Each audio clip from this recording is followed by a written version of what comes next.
Bismillahirrahmanirrahim. Assalamualaikum warahmatullahi wabarakatuh. Selamat pagi anak-anak Lima Ibnu Rushd. Apa kabar hari ini? Semoga anak-anak selalu dalam keadaan sehat walafiat dan selalu Allah lindungi. Amin amin.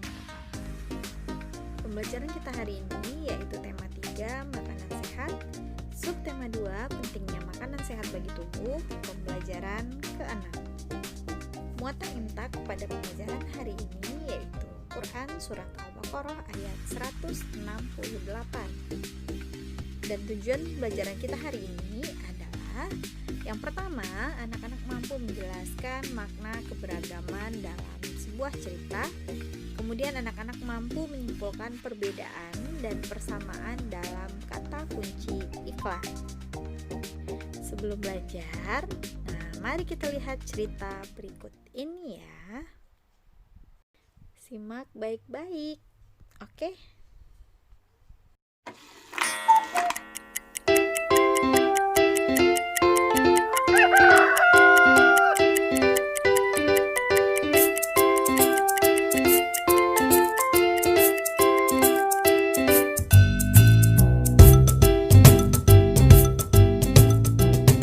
Tak seperti biasanya, Nabila tampak bergegas saat subuh.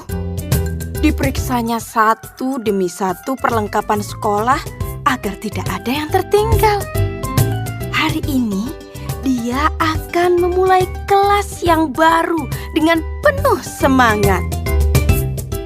Hari ini pasti menyenangkan, ujar Nabila dalam hatinya. Pikirannya tertuju pada sahabat-sahabatnya di kelas. Dan salah satu sahabat yang paling kocak adalah Andre Lim. Nah, setelah menyantap sarapan pagi, Nabila bergegas. Diciumnya tangan ayah dan mamahnya. Kemudian dia pun pergi bersekolah.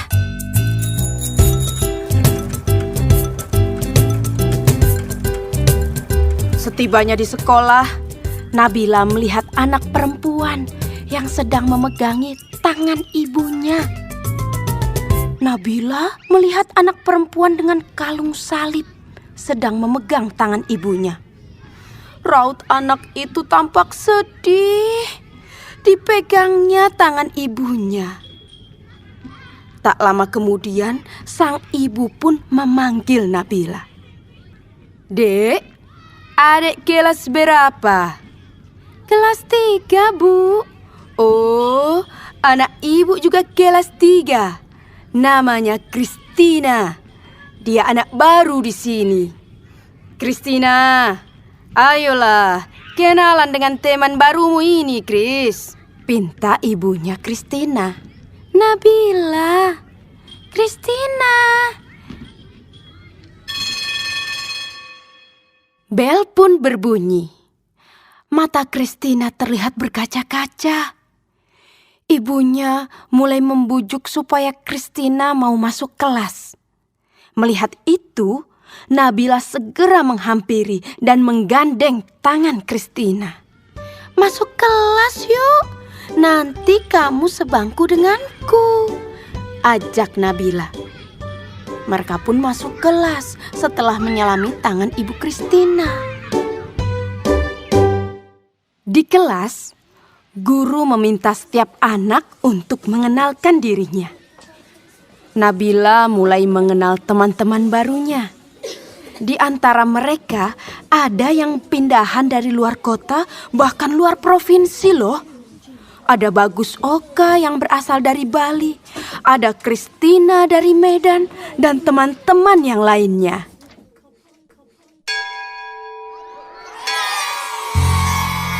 Waktu istirahat pun tiba.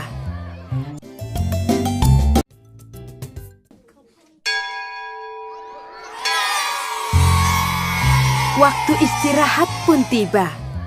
Sebagian anak-anak berlarian menuju kantin.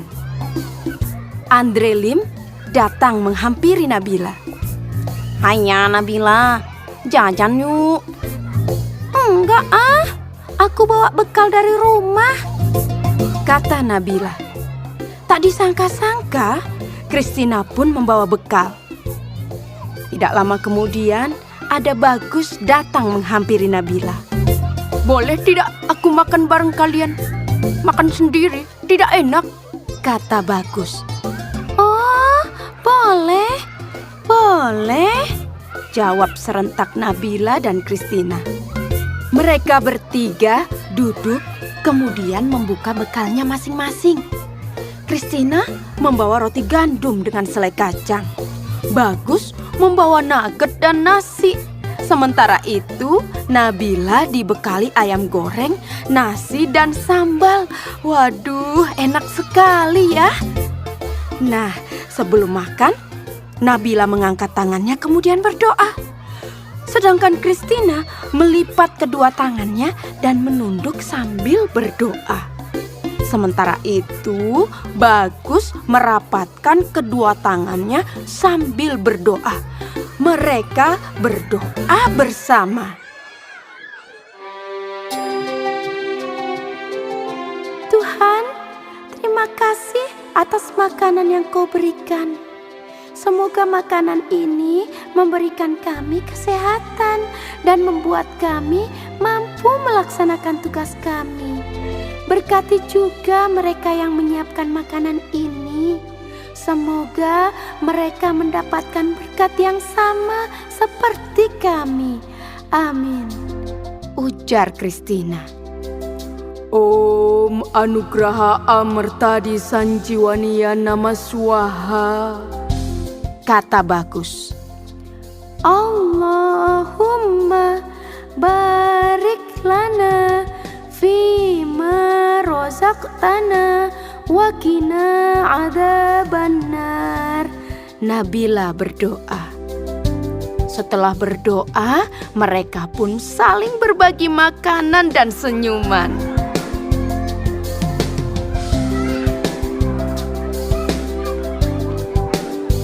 Pengalaman itu membuat Nabila bingung. Sesampainya di rumah, dia bertanya pada mamahnya, Mama, tadi aku punya teman baru loh. Namanya Christina dan Bagus Oka. Tapi mereka kok beda ya sama Nabila?" "Apanya yang beda, Nabila?" "Cara doanya, Mah." "Oh, bisa jadi agama mereka berbeda. Setiap agama seperti Katolik, Protestan, Islam, Hindu, Buddha, dan aliran kepercayaan punya cara sendiri-sendiri saat berdoa. Intinya sih kurang lebih sama, bersyukur karena masih bisa menikmati makanan. Nabila tidak perlu khawatir ya, berteman saja dengan mereka. Mama juga punya teman baik yang beragama Katolik, Hindu, dan Buddha. Mereka bahkan suka membantu Mama ketika Mama kesulitan. Oh, begitu ya. Kalau kata ayah, berbeda itu indah. Kebayang gak sih kalau di dunia semua wajah orang sama? Setiap orang berbeda agar kita bisa saling mengenali dan menghormati. Kepala Nabila pun terangguk-angguk. Kini dia pun mulai memahami perbedaan pada teman barunya. Senyum Nabila pun mengembang, membayangkan esok hari belajar dan bermain dengan teman-teman barunya yang mengasyikkan itu. Bagaimana anak-anak ceritanya? Apa yang anak-anak dapatkan dari cerita tersebut? Ayo. Makna keberagaman. Kehidupan sosial budaya masyarakat Indonesia sangat beragam. Keberagaman tersebut dapat dilihat dari suku, agama, kebudayaan, dan bahasa. Seperti dari video tadi, kita lihat apa yang berbeda dari anak-anak yang tadi. Ya, betul. Yang berbeda adalah agamanya dan budayanya. Keberagaman budaya yang dimiliki bangsa Indonesia telah lama menjadi identitas bangsa. Bangsa Indonesia dikenal sebagai bangsa yang besar dengan keberagaman yang ada, tetapi mampu menciptakan kerukunan di antara perbedaan tersebut. Keragaman hendaknya dijadikan kekuatan untuk memperkuat persatuan dan kesatuan bangsa Indonesia. Manfaat keberagaman bagi bangsa Indonesia. Yang pertama, menumbuhkan sifat nasionalis. Kedua, sebagai identitas bangsa di dunia internasional. Ketiga, menjadi alat pemersatu bangsa. Dan yang keempat, memupuk sikap toleransi. Sikap dalam keberagaman. Yang pertama, menghargai pendapat teman dalam kegiatan musyawarah. Kedua, saling menghargai meskipun berbeda suku, agama, dan istiadat. Kemudian menyelesaikan masalah dengan jalan musyawarah, mendahulukan kepentingan umum daripada kepentingan pribadi, dan memberi kesempatan orang lain untuk beribadah sesuai dengan agamanya. Nah, coba lihat gambar ini. Di sini ada kata-kata iklan. Marilah kita memperkukuh persatuan dan kesatuan bangsa untuk meneruskan pembangunan nasional. Nah, kata anak yang duduk di sebelah ayahnya ini, wah bagus ya Bu, ada iklan tentang memperkukuh persatuan dan kesatuan bangsa. Tuh, ini iklannya ya yang di dalam televisi. Untuk dapat menemukan kata kunci pada iklan, kita perlu memahami isi iklan dengan baik. Kata kunci adalah kata atau ungkapan yang menerangkan informasi dari iklan yang disampaikan. Perbedaan dalam kata kunci iklan. Yang pertama, iklan media cetak. Kata kuncinya dapat ditemukan dalam setiap kalimat yang tertulis di iklan serta pada gambar. Sedangkan media elektronik dapat ditemukan dengan mencermati dalam tiap percakapan antar tokohnya. Persamaan dalam kata kunci iklan sama-sama dibuat untuk meyakinkan dan mempengaruhi pembaca atau pendengarnya. Nah, baik anak-anak, udah paham ya dengan materi hari ini? Sekarang waktunya anak-anak mengerjakan tugas. Silahkan anak-anak dibuat di buku latihan dan dikerjakan dengan baik. Baik, terima kasih atas perhatiannya anak-anak. Wabillahi taufiq wal hidayah. Assalamualaikum warahmatullahi wabarakatuh.